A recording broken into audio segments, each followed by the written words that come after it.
Hello everyone, আজি মই এই জিন্সৰ পেন্টটো ব্যৱহাৰ কৰি প্লাই ধুনিয়া ডিজাইনাৰ ড্ৰেছ এটা বনাই আছো আৰু লগতে মই ইয়াৰ লগত হোৱাইট কালাৰৰ এটা শাৰী ব্যৱহাৰ কৰিম আৰু মই কি বনাই আছো কেনেকুৱা বনাই আছো যদি চাব বিচাৰে তেন্তে আপোনালোকে মোৰ ডিটেইলছ ভিডিঅ'বোৰ চাবলৈ নাপাহৰিব আৰু ইয়াৰ কেনেকুৱাকৈ কাটিং কৰা হয় কেনেকুৱাকৈ ষ্টিচিং কৰা হয় গোটেইখিনি মোৰ ডিটেইলছ ভিডিঅ'ত মই আপলোড কৰি দিম আৰু আজিৰ শৰ্ট ভিডিঅ'টোত মই এটো কেনেকুৱাকৈ কাটিং কৰি আছো কি পাৰ্ট কিটা কেনেকুৱাকৈ কাটিং কৰিম তাৰ পৰা অলপ আগবঢ়াই দিছো আশা কৰো আপোনালোকৰ চাই ভাল লাগিব প্ৰথমে মই জিন্সৰ পেন্টৰ একেবাৰে ওপৰৰ যেটো বেল্টৰ পাৰ্ট হয় সেই পাৰ্টটো মই কাটিং কৰি উলিয়াই লৈ আছো এইটো আমি বিশেষভাৱে এটা কামত ব্যৱহাৰ কৰিম কি ব্যৱহাৰ কৰো যদি আপোনালোকে চাব বিচাৰে তেন্তে আপোনালোকে পাৰ্টটো ভিডিঅ'টো চাব তাত মই কেনেকুৱাকৈ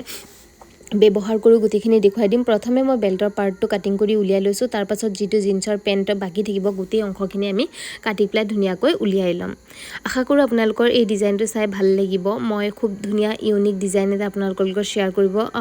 চেষ্টা কৰিছো আশা কৰো আপোনালোকৰ ভাল লাগিব আৰু যদি ডিটেইলছৰ সৈতে ভিডিঅ'টো চাব বিচাৰে তেন্তে আপোনালোকে মোৰ ইউটিউব চেনেলটো ভিজিট কৰিব তাত মই গুটি ডিটেইলছৰ সৈতে আপোনালোকক কাটিং আৰু ষ্টিচিংৰ প্ৰসেছবোৰ দেখুৱাবলৈ চেষ্টা কৰিম যেহেতু শৰ্ট ভিডিঅ'ত গুটিখিনি দিব নোৱাৰি তাৰ বাবে মই শৰ্ট ভিডিঅ'ত জাস্ট ওপৰৰ যেটো বেল্টৰ পাৰ্ট হয় হেতু কেনেকুৱাকৈ কাটিং কৰিছো হেতু আপোনালোকক দেখুৱাই আছো প্ৰথমে মই এনেকুৱাকৈ বেল্টৰ পাৰ্টটো কাটিং কৰি উলিয়াই লম আৰু এই বেল্টৰ পাৰ্টটো আমি আমাৰ ড্ৰেছটো বনাওঁতে খুব ধুনিয়া এটা ডিজাইনত ব্যৱহাৰ কৰিম কি ব্যৱহাৰ কৰো যদি চাব বিচাৰে তেন্তে আপোনালোকে শৰ্ট ভিডিঅ'ৰ পাৰ্ট 2 টো চাবলৈ নাপাহৰিব থ্যাংক ইউ